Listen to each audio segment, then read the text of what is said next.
ئەنتیفا کورتکراوەی دوو وشەی ئەنتی و فاشیستە و بە مانای دژی فاشیست بەکاردێت. ناوی بزوتنەوەیەکە کە شارەزایان دەڵێن نەچوارچێوەیەکی سفت و قورسی هەیە و نەڕابەرێکی ڕاستەقینەش. شارەزایانی ئەمنی دەڵێن کە ئەوەی ئێمە لەبارەی ئەم بزوتنەوەیەوە دەیزانین ئەوەیە کە گروپێکی زۆر بچووکن لە ناو چەند شارێکی ئەمریکا کە خۆیان بەم ناوە پێناسە دەکەن.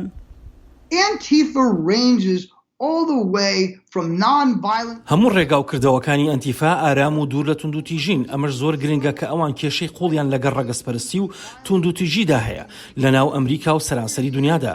هەموو کار و چالاشیەکانیان بۆ لە ناوبردنی نەوەک تەنیا ڕەگەزپەرستیە بەڵکو دژی هەموو ئەو دامەزراوانەشن کە پێیان وایە بە شێوەیەک لە شێوەکان لە پەیوەندیدان بەکاری چەوسانەوە کە ئەمەش ڕۆژنامەنووسان دەگرێتەوە تا دەگاتە حکومەت.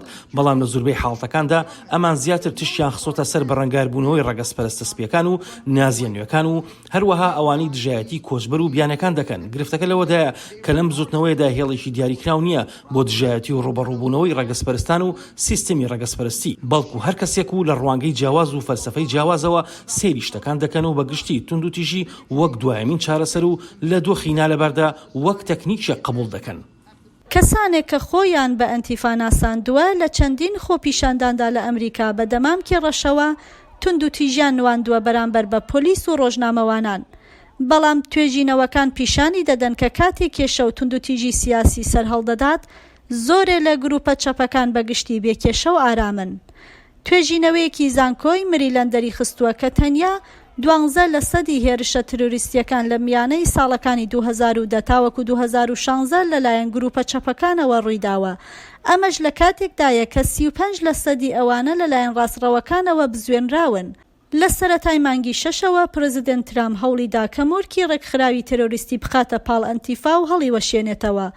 بەڵام پارێزەران دەڵێن کە تەنانەت گەر ئەنتیفا گروپێکی ڕێکخراوەیش بێت ئەوە دەوڵەتی فیدراڵی لە ڕووی یاساییەوە دەسەڵاتی ئەوەی نییە ئەم کارە بکات. ئەوەی هەیە شتێکی بەربڵاو و جیاوازن لە یەکتری نەوەک گروپێکی ڕێکخراو. ئێوە پێویستان بە دووشتە لە ئێستادا لە ژێر یاسای ئەمریکادا. یەکەم گروپێکی ڕاستەقینە و ڕێکخراو و دووهەمیش پەیوەندیی نێونەتەوەی. ئەمەش تەنیا ڕای من نییە بەڵکو یاسای فیدراڵ وا دەڵێت. ئێستاشدا ئەمە لەم بزوتنەوەیدا نابین و ئەمانە گروپێک نین، تەنیا گروپێکن بە فەلسەفەیەکی بەربڵاوەوە. بە گوێرەی بنکەی توێژینەوەی ڕق و تۆندڕەوی سپیە ڕەگەزپەرستەکان و ڕاستڕەوەکان لە ساڵی 2019دا 28 تاوانی کوشتنیان ئەنجامداوە لە کاتێکدا کە ئەو گروپەی کە ئەنتیفای پێدەوترێت هیچ لەم تاوانەیان ئەنجام نەداوە. لێکۆڵەران دەڵێن کە هەر جۆرە هەوڵێک بۆ ناولێنانی ئەنتیفا وەک ڕێکخراوەیەکی تێرۆریستی بەو مانایە دێت کە گروپە چەپ و ڕاستڕەوەکانی دیکەش دەتوانن هەڵگری ئەم ناوە بن.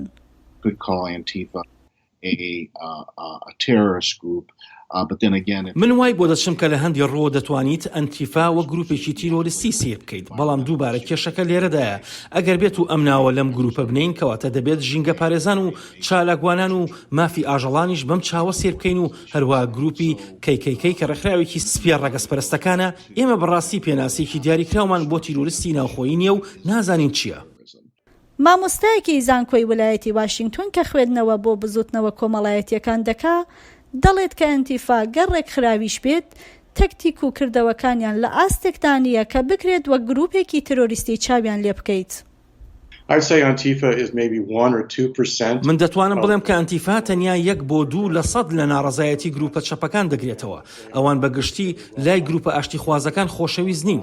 هەندێک خراپەکاری دەکەن لەگەڵ گروپە توندڕەوە سپیەکاندا بە شەڕ دێن. بەڵام کارەکانیان بە ئاستێک توندوتیژ نییە کە بکرێت ناوی تیرۆریستیان لێ بنین وەک ئەوەی حکومەت بەم دوایانە هەوڵی بۆ دەدات. نووسینگەی پشکنین و چاودێری حکومەت چەندین گروپ و تاقمی خستوەتە ژێر چاودێری خۆیەوە کە لەوانەیە هەڕەشە بن بۆ سەر ئاسایشی وڵات. لەوانە هەندێک کەسایەتی سربەخۆ و گروپە سپیە ڕەگەزپەرستەکان و هەروەها چالاکوانانی مافی ئاژەڵان و هەندێک لە ئەنەرشیستەکان.